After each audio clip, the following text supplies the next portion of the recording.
let me ask, why is it that you fractaled? So why are you here? So they showed me it basically looked like you were a huge black angel, is the best way I could describe it. It was like a huge, huge angel. And I was like, where did you start incarnating then? Was it this cosmos? Was it other cosmos? You have been to other cosmos before. This is in the omniverse. So you've been into many. Technically what you do, and I asked, well, what is it that you do when you went into these other cosmos? It looked like, if I could deduce it down to something, it's almost like you're an umbilical cord from the void into a given realm. You can drop into the void. The void, if you can imagine, is it's void, right? So you're just one with everything. There's infinite knowing there. There's everything outside of you literally going back to source, meaning you're done with your incarnations.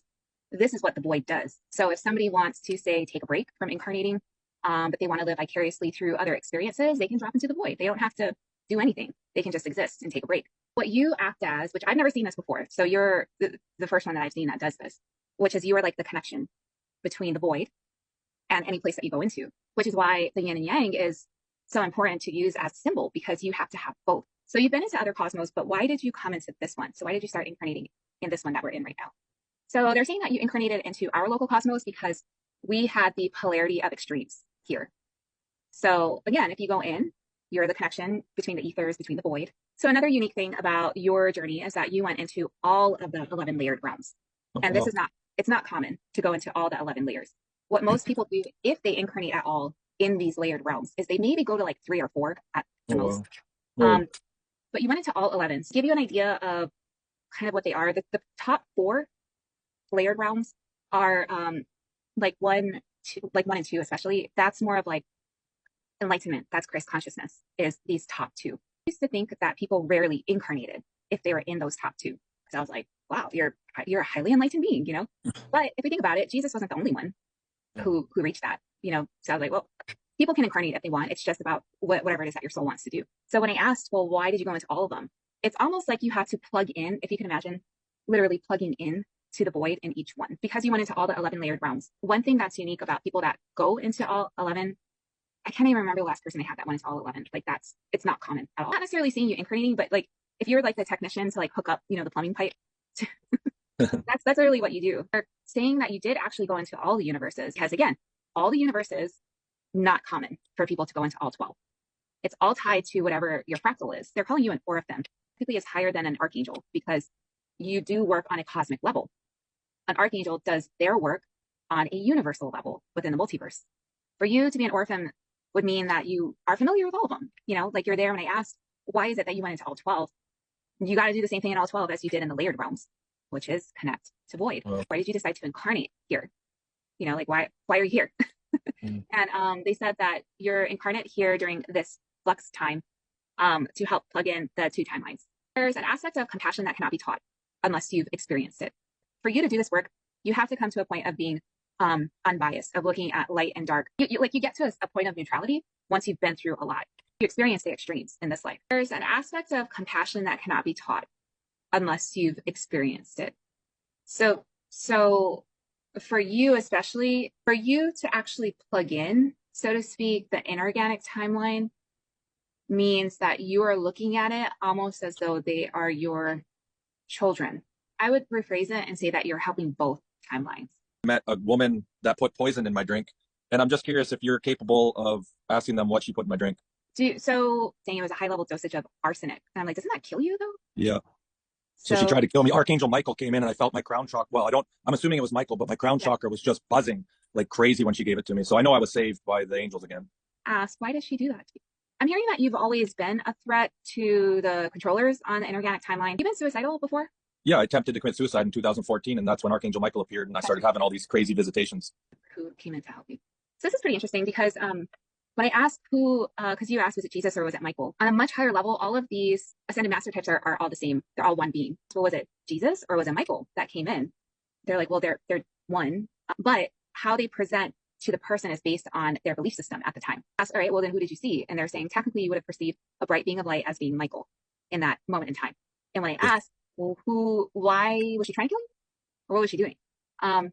They're saying that her poisoning you, technically it's kind of like a test to see like who are you protected by, or who are you connected to?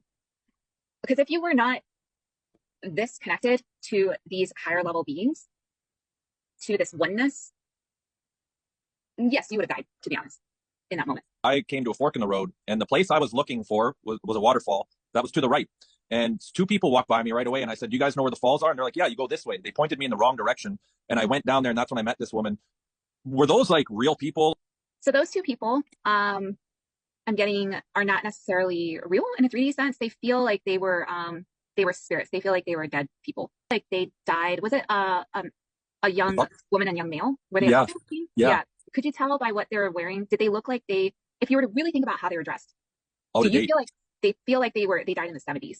Yeah, they were wearing like a windbreaker that kind of looked old fashioned, like probably from the 70s or something. Yeah. Did they spiritually influence these dead people to tell me to go the wrong way? Is that what happened? Yeah, so let me ask, so why were they kind of working for her in a Yeah. sense? It's like she keeps them in a loop of constantly walking down this road. So that couple was murdered. So it's almost like they're walking their whatever path they were on that split road. It's like they're just constantly reliving it. I don't feel like they understand that they died. Ask them this. I had a question. I had a experience where I woke up and my lower back was absolutely debilitated, and I got the sense that this was around a full moon and people had gathered and had done something, and I was just like, yeah, I don't fucking think so. And eventually it went away. But can you ask them? They said that they were misguided. The group of people that sent out this type of energy, Yeah, that woman spread a bunch of lies. she's just misguided, and she influences other people to do the same because everybody wants to blame somebody for this crap that we're in, right? My spirit team actually, probably a month or two ago, need you to sit down for this one. And they're like, you know that woman you've been working with Akashic Records and getting healings with for over 10 years? I'm like, yeah. And they're like, well, she spent death spells to you that ended up having her own son killed. And I'm just curious if you could Oh elaborate on that. my God. Okay. Um, I'm hearing, well, it is true. And I'm also hearing like, well, why do that? Misguided, thinking that verbatim they said, um, thinking that you are responsible for anarchy within this realm. But why so disingenuous as as somebody who taps into this field to bamboozle someone like that? Just Can you ask and what group was doing that too? sure. It's do you know of any group that kind of refers to themselves, whether explicitly or amongst each other, as like angels of light? Feels like female, yeah. It feels like female energy too. They sent this. It does look like a man. It's an energy, right? It's almost so you're whatever kind of energy, spirit form you want to call it. To the point of them sending it to you is to stir up your demons, is what I was hearing, so that you can, and however Self way sabotage. you could self sabotage. You could either go psychotic, you might be suicidal. It's to stir this up. But what's funny is it was sent to you, and when I see it coming to you, because you also exist in these other dimensional planes as well, but unconscious to you, what it looks like when it came to you, you took on your form, which is how I saw you when you fractaled, like a big ass dark angel that just like you're massive. And so when it came to you in this dimensional plane, you're just like, really? It's like a chihuahua trying to attack you. You're like, really, really? Do I really need to stand up? And then once you did, it was just like, oh shit, I didn't know that's what you were, kind of a thing. It looks like what you're doing is instead of fighting fire with fire, you're with your angel wings that are massive. It looks like you go like this, and you're like, give me a hug, come into the hug. Like, what are you doing? So I have helicopters doing donuts over my house. Is this like some kind of Men in Black doing some kind of frequency thing on me? Yeah. But where are these helicopters? Why are they? Do they follow you, or is it only in your home? Ago, I had a black helicopter follow me down the highway. I've had three Men in Black cars appear right beside me with guys with headsets and black suits that just appeared out of nowhere. And I have free energy devices flying over my house and helicopters doing donuts. Well, I'm hearing verbatim that they're afraid that you'll tap into your creative powers, but then it's a corporation, is what it is. It's more so. I don't get that it's government. It feels more like a type of corporation. I get the sense it's not so much like to stop you; it's to investigate. It feels very. Thank you for everything once again. Yeah, absolutely.